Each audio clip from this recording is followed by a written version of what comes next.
Okay, so imagine you're sitting at your bus stop and you're waiting for the bus to come, and all of a sudden somebody jumps out of the bushes, says, "Hey, give me your backpack, give me your wallet, and give me your laptop." What would you do? Now you imagine that you're at Olive Garden, you're having a nice dinner with your kids, and all of a sudden they come up to you and they say, "Hey Mom, that guy at the bar, he's bothering us and he won't leave us alone." What would you do? Well, these are two real life scenarios that actually happened to two of my classmates in Jiu-Jitsu. In the first scenario, my classmate was able to utilize a double leg takedown that he had learned in Brazilian Jiu-Jitsu class the day prior. He ended up taking the guy down and knocked him out, and he ran away. In the second scenario, my classmate was able to utilize a judo hip toss, and it actually embarrassed the guy so much that he got up and he left. Now, in both of these scenarios, Jiu-Jitsu was used as a self-defense, but Brazilian Jiu-Jitsu offers a wide range of benefits. It promotes physical fitness and it builds character. I've been studying Jiu-Jitsu for 3 years now, and I can tell you that I honestly use it in every day of my life. Today I want to talk to you about the history of Brazilian Jiu-Jitsu. Now, historians all agree that Jiu-Jitsu actually started in India with the Buddhist monks.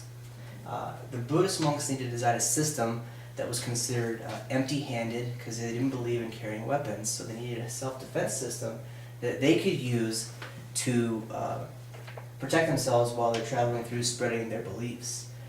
They took the system that they developed with them when they went to Southeast Asia to spread their beliefs, and they fine-tuned it and took it to China.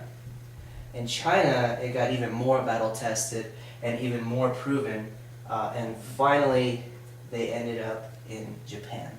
Now this is very important because it's still considered Jiu-Jitsu, but now the term is being coined at about 1532 when Hisamori Tennonuchi establishes the first official Jiu-Jitsu school.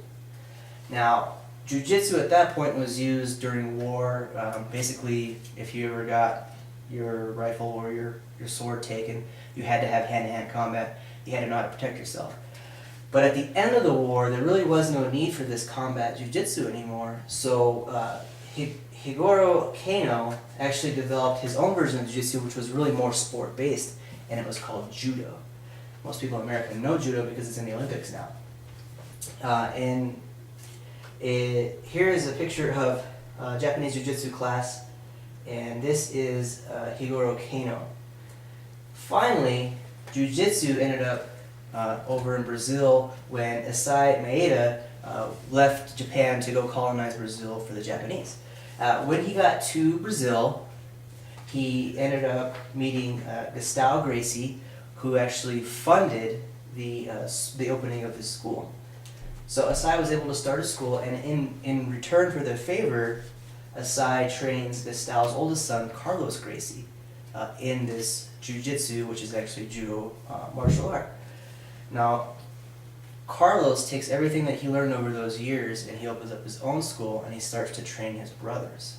And this is very important because the youngest brother, Helio, is actually too small, too frail to even train. The doctors made him sit on the sidelines and just watch. So Helio sat there for years, and until he was about 16 years old, he just absorbed everything. He just memorized all the moves, and he never really had a chance to practice them. Well, one day, Carlos is late to class, and Helio decides to, when a stranger walks in to learn, Helio says, "I'll teach you." So they start going through the moves. Well, Carlos comes back, and the stranger's like, "I'm sorry, Helio was here, you were gone." And Carlos says, "It's fine, no problem." Well, the guy says, "Actually, if you don't mind, I'd like to train with Helio." And he said, that would be great. So at 16 years old, Helio started training for Carlos at his school. But he quickly realizes that the judo moves that he's learned or that he's memorized aren't working for him because he's too small and he's too frail. So he takes the moves and he designs them around himself, around his body type, and he turns them into Brazilian Jiu-Jitsu. And the idea behind Brazilian Jiu-Jitsu is that anybody can do it no matter what size and what age. And so when he designed this, of course, just like before in India, Southeast Asia, China, and Japan, it needed to be tested. But the modern day testing that he had available was he would basically invite anybody to his dojo, and he would just fight them using his style, and they could use their style. He ended up taking 18 of his matches. He defeated a wrestling champion. He defeated a judoka, number 2 in the world, and finally, that what really proved it was that he defeated the creator of judo, Master Kano.